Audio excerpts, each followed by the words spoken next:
Olá pessoal, tudo bem com vocês? Olha, estou aqui com um texto fundamental do Freud, a história do movimento psicanalítico, artigos sobre a metapsicologia e outros trabalhos, um texto basicamente fundamental para todo psicanalista, especificamente Luta e Melancolia, que está dentro desse trabalho da Imago, da editora Imago, das obras completas, né, da Estandarte Brasileira, volume 14.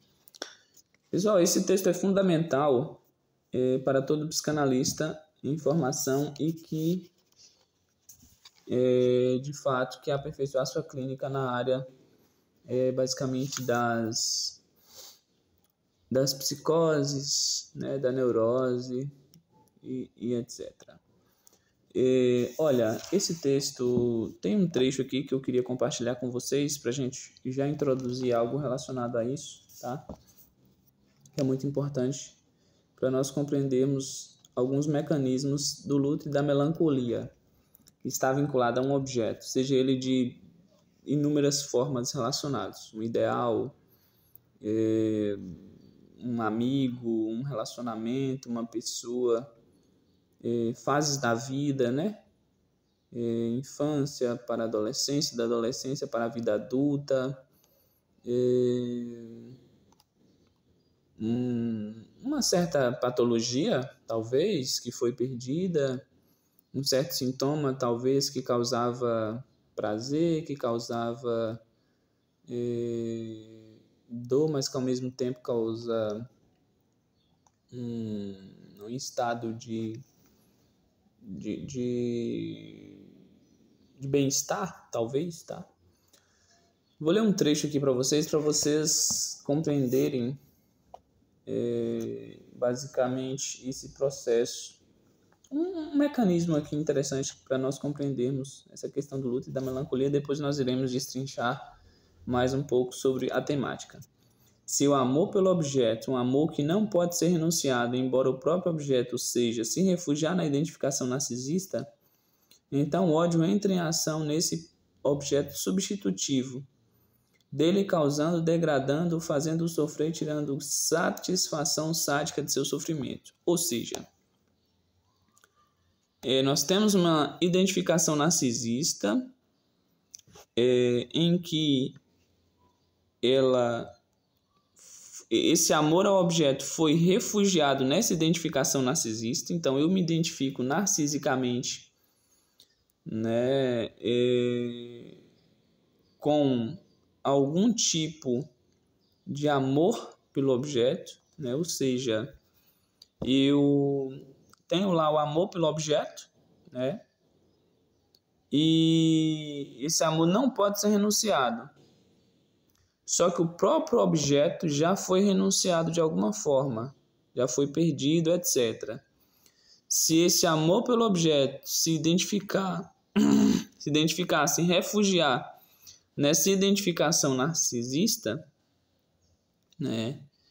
Então o que acontece? Eu retorno à libido, eu retorno à catexia libidinal, eu retorno essas energias que estão pulsando para o ego, para o meu narciso, e isso faz com que eu faça o que? Sofro, com que eu tiro satisfação sádica desse sofrimento, com que eu degrado o meu ego, o meu narciso, com que eu abuso do meu ego, com que eu faça com que eu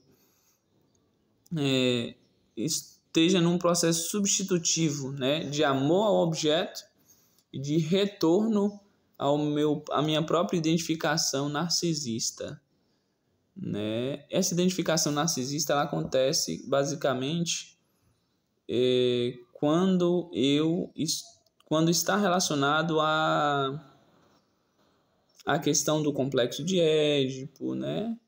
A questão de como essa relação com os meus limites, né? Com a minha criação da minha própria identidade, com a criação da minha própria personalidade e tal, né? E basicamente no narcisismo primário, dos 0 aos 2 anos, basicamente, que é quando eu não consigo distinguir o mundo real, minha mãe, o mundo real de mim. Então, a minha mãe e eu é a mesma coisa, né? O mundo e eu é a mesma coisa. Então, nós estamos envoltos em um narcisismo em que o outro sou eu. Então, a relação com o real é a mesma relação comigo mesmo. Então, o real sou eu, o outro sou eu, basicamente. E quando essa identificação narcisista ela foi refugiada em relação a esse amor pelo objeto, né? Mesmo que esse amor não pode ser renunciado, mas o próprio objeto já o seja distante, já tenha sido perdido, o que acontece é que esse refúgio dessa identificação narcisista, né, eu me refugio nela, eu me identifico narcisicamente, furando ali o meu ego, furando o meu narciso, e entra um sentimento de ambivalência. Ao invés de ter amor ao narciso, eu tenho um ódio a mim mesmo. Eu começo a degradar, eu começo a abusar, eu começo a fazer sofrer o meu ego e tirar satisfações sádicas desse sofrimento, basicamente.